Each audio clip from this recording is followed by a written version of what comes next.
Chernobyl.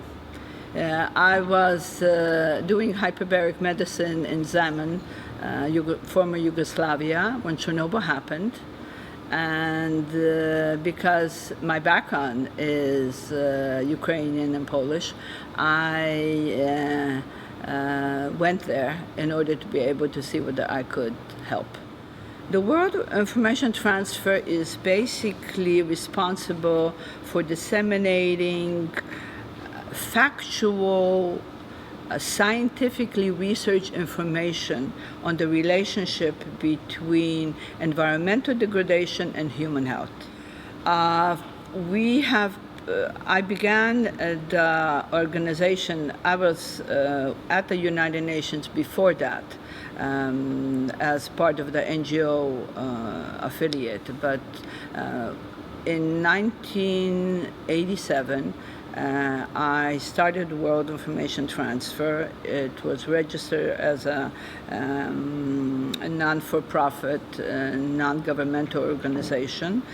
And we have worked at the United Nations on two specific projects. One, we set up a conference on health and environment, global partners for global solutions.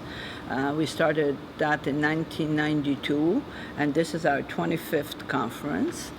And we have started an internship program where we take students and we give them an opportunity to come to the United Nations and study the process of how the intergovernmental body works. So they have a very good idea, especially those that study political sciences or want to go into diplomacy or politics or science education. That they know exactly what to do at when they are here. So during the program, they are responsible for staying at the United Nations during the summer program, which I supervise. They are at the United Nations from 10 a.m. to 6 p.m. every single day. They write reports on all of the briefings, and they assist with the publication of the World Ecology Report. And then, of course, during the academic year, the supervision of our students is done by Dr. Claudia Strauss, who's our vice chair, and that's once a week or twice a week. And they are the ones that you see here because they are the ones that help with the conferences. Because the internship program that I start in the summer, which is very intensive, starts at the end of May and continues until the beginning of August. Many of the interns, after they finish, they go all over. And a lot of our interns that finish the academic studies and have had our internship end up in various positions, governmental positions at the UN. There's quite a few of them working all through the world. We have interns literally from all over. India, Pakistan, China. We have a contingency from China that has been coming in for many years. Japan, France, Germany, Netherlands.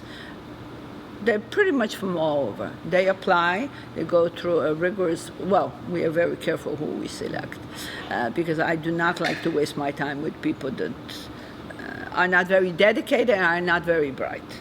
So that's very, very important to me, that they be able to understand exactly what I'm saying without my having to repeat myself a dozen times. I'm not good. I don't have patience for that. I only have patience with my patients, okay? I look, first of all, that they are dedicated to what they want. They need to be very bright. They need to have a personality that is amenable to working with other people. And most important, they have to have a lot of energy, because sitting at the United Nations listening to briefings from 10 to 6 and then writing a report can be tedious. You know, the United Nations is a process that's very slow because they have to take care of so many nations, and everybody has an opportunity to talk, and sometimes it really gets tedious. To apply, they go to our website, which is www.worldinfo.org, and there is information where they can apply for internship. Then they're going to be interviewed by Dr. Claudia Strauss because she does the interviews. And of course, when some people come to me asking, I always refer the people to her. She tells me finally whether that person will be suitable or not. Whether it benefited us, I don't know. Definitely, I have a very, very busy summer, and she has a busy academic year. But I don't do that to benefit me or even World Information Transfer. I do it in order to benefit the world. I'm training young people that eventually are going to be leaders. Interesting question. If you read my opening statement, which you probably did not, it tells you that we have been, when we first started it, nobody really, even though Dr. Brundtland talked about sustainability in the 1970s, but basically at the UN, nobody related environmental degradation and human health. And we have been doing that for 25 years. We've been focusing on the importance of a sustainable, healthy environment in order to be able to have healthy people. You cannot have healthy people if you have toxics all over.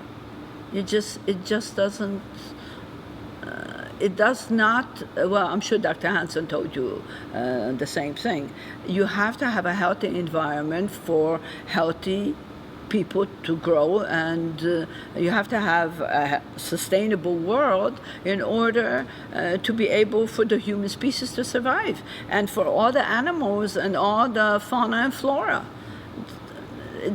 One doesn't go without the other.